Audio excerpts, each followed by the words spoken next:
நம்ம கிங் கோலி இந்த 2025 ஐபிஎல் சீசனில் ஆர்சிபி அணிக்காக விளையாட போவதாக சொல்லியிருந்த விஷயத்தில் தற்பொழுது ஒரு மிகப்பெரிய ஒரு குழப்பங்கள் ஏற்பட்டிருப்பதாக ஒரு தகவல் வெளியே இருக்குது. ஆமாங்க, ஆர்சிபியில் கோலி விளையாடுறாரா இல்லையான்றது ஒரு சந்தேகமாக இருக்குது. ஏன்னா ரீசெண்டாக பார்த்தீங்கன்னா T20 வேர்ல்டு கப்பை இந்தியா வின் பண்ணாங்க. வின் பண்ணதுக்கப்புறம் எங்களுடைய சர்வதேச T20 ஓய்வு பெறுகிறேன்னு சொல்லிட்டு கோலி அவர்கள் அதிர்ச்சி அளித்தார் எல்லாருக்குமே. ஸோ இதனை தொடர்ந்து அவர் வந்து ஐபிஎல்லில் ஃபோக்கஸ் பண்ணுவாரா அப்படின்ற எல்லாருமே கேள்விக்கு மேல் கேள்விகள் கேட்குறாங்க. அப்படி இருக்கும்போது ஆர்சிபிக்கு விளையாடுவாரா அப்படின்றது தான் இங்கே ஒரு மிகப்பெரிய ஒரு கேள்வியாக இருக்குது. ஏன்னா இது வரைக்குமே கிட்டத்தட்ட 16 சீசனுக்கு மேலே ஆடி இருக்காரு விராட் கோலி அவர்கள். இது வரைக்குமே கோப்பையை வெல்லவே முடியவில்லை. அவருடைய கனவு இன்னும் வரைக்குமே ஐபிஎல்லில் நிறைவேறாமல் இருக்குது.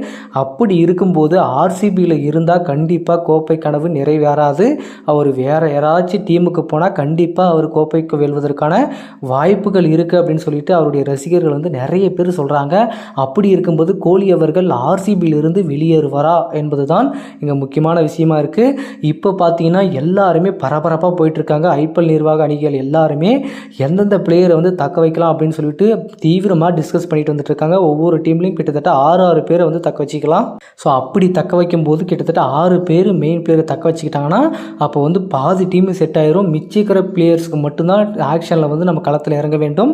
இந்த டைமு மெகா ஆக்ஷன் நடக்க போகிறதுனால எல்லா டீமுமே புதுசாக வந்து டீமை வந்து செட் பண்ண போகிறாங்க. ஸோ இந்த 6 பேர் மட்டும்தான் வழக்கம் போல் எப்பயுமே இருக்கக்கூடிய ஒரு பிளேயராக இருக்க போகிறாங்க. ஸோ இந்த டைமு மெகா ஆக்ஷனில் நிறைய முக்கியமான வீரர்கள் எல்லாமே ஏலத்துக்கு வர போகிறாங்க.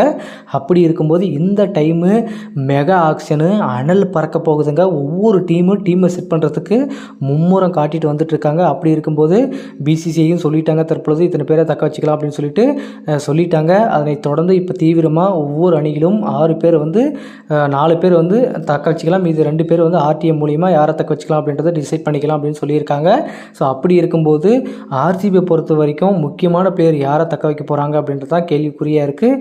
இப்போ டியூப்ளேசஸ் வந்து வெளியே விட போகிறாங்களா, மேக்ஸில் வெளியே விட போகிறாங்களா? இப்போ வந்து கேஎல் ராகுல் வேறு டீமுக்கு வந்து உள்ளே வர போகிறதா சொல்லியிருக்காங்க.